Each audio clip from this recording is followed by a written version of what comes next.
কিছুদিন আগে আমি একটি পেইন্টিং করেছিলাম। সেই পেইন্টিংটি অনুযায়ী আজকে আরেকটি পেইন্টিংটি করছি। এই পেইন্টিংটি আর সেই পেইন্টিংটির মধ্যে পার্থক্য হচ্ছে তার পেইন্টিংটি একই ধাঁচের, কিন্তু থিম দুটি আলাদা। এখানে একটা আমি ফিমেল ফিগারের কাজ করব। হ্যালো এভরিওয়ান, আমি ঋতু। কালার প্যালেট পেজে আপনাদের সবাইকে স্বাগতম। চলুন তাহলে এবার পেইন্টিংটি শুরু করি। বরাবরের মতো আমি স্কিন কালার ব্যবহার করে আগে স্কিনের কাজটুকু করে নিচ্ছি। এখানে মহিলাটির ব্যাক সাইড দেখা যাচ্ছে। এখানে মেয়েটি পিছনের দিকে তাকানোর জন্য ঘাড় বাঁকা করেছে এবং তার হাতের একটি অংশ অর্থাৎ কবজি অংশটুকু তার ঘাড়ের মধ্যে রয়েছে। এই তো স্কিন কালার শেষ করার পর আমি লাইট অ্যান্ড ডার্ক শেড তৈরি করেছি স্কিনের মধ্যে। তারপর মেয়েটির শাড়ির কাজ করছি। এখানে শাড়িটিতে আমি লাল এবং কমলা রং ব্যবহার করে শাড়ির কাজটুকু করব। প্রথমে আমি যে লাল রংটি ব্যবহার করছি, এখানে যেখানে যেখানে লাল রংটি থাকবে সেখানে সেখানে লাল রঙের কাজটুকু আমি আগে কমপ্লিট করে নিচ্ছি। তারপর চলে যাব কমলা রঙের দিকে। কমলা রং ব্যবহার করে বাকি শাড়ির অংশটুকু করে ফেলবো। কমলা কালারটি করার পর বলা যেতে পারে যে আমার যে ফিগারটি রয়েছে সেই ফিগারের 80% কাজ কমপ্লিট আমি করে ফেললাম। আমার এই যে এখানে শাড়ির কাজটুকু করছি, শুরুতে আমি ভেবেছিলাম এক কালারের কাজ করব, তারপর মনে হলো যে না, দুই কালারের কাজ করলে হয়তো শাড়ির কাজটি আরও বেশি ফুটবে এবং দেখতে ভালো লাগবে, আকর্ষণীয় হয়ে উঠবে। এই কারণে এখানে আমি দুটি কালার ব্যবহার করে কাজটি করেছি। যাই হোক, শাড়ির কাজ আমি কমপ্লিট করে ফেললাম। এখানে আঁচল এবং পিছনের যে অংশটুকু রয়েছে সেটুকু করেছি। এখন চলে যাচ্ছি ব্লাউজের দিকে। ব্লাউজটুকু আমি ম্যাজেন্টা কালার ব্যবহার করেছি।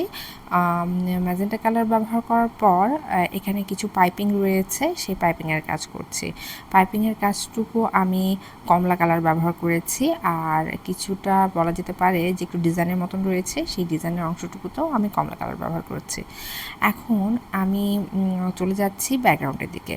ব্যাকগ্রাউন্ডে আমি অলিভ কালার ব্যবহার করে কিছুটা বলা যেতে পারে যে টিয়া কালার, কিন্তু এটা আমি অলিভ কালার তৈরি করেছিলাম। অলিভ কালার ব্যবহার করে আমি পাতার কাজটুকু করে নিয়েছি এবং এখানে আমি আকাশের কাজে 3টি কালার ব্যবহার করব, অর্থাৎ 3টি নীল কালারের শেড এনে আমি কাজটি কমপ্লিট করব।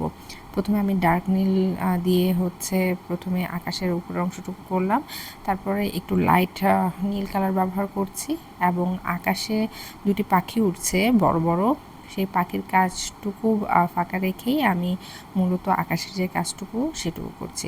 জাস্ট এখানে আমি কালার বসাচ্ছি, আর কিছু না, মানে তেমন কোনো কাজ করছি না এখানে আপাতত। এখানে জাস্ট ব্যাকগ্রাউন্ডে কালার শেডগুলো আনছি।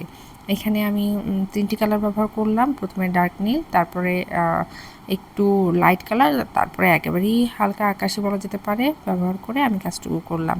তো নিচের অংশটুকু যেহেতু ফাঁকা রয়ে গেল, সেক্ষেত্রে আমি সেকেন্ড যে কালারটি ব্যবহার করেছিলাম সেই কালারটি ব্যবহার করে বলা যেতে পারে আকাশের কাজ আমি কমপ্লিট করে ফেললাম। আবার দেখবেন যে কিছু কিছু জায়গা একটু সাদা সাদা অংশ দেখা যাচ্ছে, সেখানে আমি ওই যে পাতার কাজগুলো করব, তো এই কারণে সেটুকু ফাঁকা রেখেছি।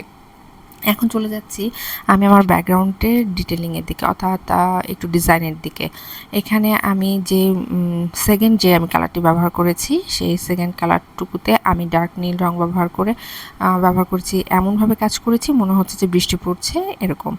তারপরে থার্ড যে কালারটি ব্যবহার করেছি সেখানে আমি একটু ঢেউ ঢেউয়ের মতন করে করেছি, কিছুটা বলা যেতে পারে একটু ডিজাইনের মতন করে করেছি। তারপর চলে যাচ্ছি সবার উপরে যে নীল কালারটি ব্যবহার করেছি সেটাতে একেবারে হালকা কালার ব্যবহার করে রাউন্ড রাউন্ড শেপ করে কিছুটা ডিজাইনের মতন করে করেছি। এটা একেবারেই বলা যেতে পারে অ্যাবস্ট্রাক্ট কাজ, কারণ আকাশে এরকম তো কখনোই হয় না। এটা আমি আমার মতন করে নিজস্ব ডিজাইনে আমি কাজটুকু করেছি। তারপর সবার নিচের যে কাজটুকু রয়েছে সেখানেও আমি ডার্ক নীল রং ব্যবহার করে বৃষ্টি পড়ছে আমরা একটু ডিজাইনের মতন করে নিয়েছি, আর অল্প একটু অংশ ফাঁকা রয়ে গেছিলো সেটুকু করে ফেললাম। তারপর ওই যে বললাম না যে একটু সাদা সাদা অংশ দেখা যাচ্ছে, সেখানে আমি আবার অলিভ কালার ব্যবহার করি পাতার কাজগুলো করে নিলাম। আর পাতার যে নিচের যে কাজগুলো ছিল সেখানে আমি হলুদ কালার ব্যবহার করে কিছুটা শেডের মতন করে নিলাম। আকাশে দুটি পাখি উঠছে, সেই পাখি দুটির ডানাগুলো আমি লাল কালার ব্যবহার করেছি, আর একটি পাখির বডির অংশটুকু কমলা রেখেছি এবং ডানার অল্প একটু অংশ আমি কমলা রেখেছি, এবং দুটি পাখিরই বলা যেতে পারে ডানাগুলো আমি সেম রেখেছি এবং বডির অংশটা চেঞ্জ করেছি। আরেকটা যে পাখিটার বডির অংশ রয়েছে সেটা ম্যাজেন্টা কালার করেছি। এরপর চলে যাচ্ছি আমি কালো রঙের দিকে। কালো রঙ ব্যবহার করে আমি ব্যাকগ্রাউন্ডে ওই যে কালারগুলো ব্যবহার করেছিলাম নীলের শেডগুলো, সেই বরাবর করে আমি কালো দাগ ব্যবহার করে নিয়েছি। তারপর চলে যাচ্ছি ফিগারের দিকে। ফিগারের চুলটুকু আমি করে নিলাম। তারপর শাড়ির যে ভাঁজগুলো রয়েছে সেই ভাঁজগুলো করে নিলাম। ব্লাউজের ডিজাইন, তারপরে চোখ, নাক, মুখ, তারপর কিছু চুল দেখা যাচ্ছে সেগুলো করে নিলাম, আর শাড়ির ভাঁজগুলো করে নিলাম। তারপর ব্যাকগ্রাউন্ডে যে পাতাগুলো দেখা যাচ্ছে সেই পাতাগুলো আমি দাগ কেটে নিচ্ছি। তারপর পুরো কাজের যেই বর্ডার একটা লাইন রয়েছে সেই বর্ডার লাইনটুকু আমি কালো রং ব্যবহার করে নিচ্ছি।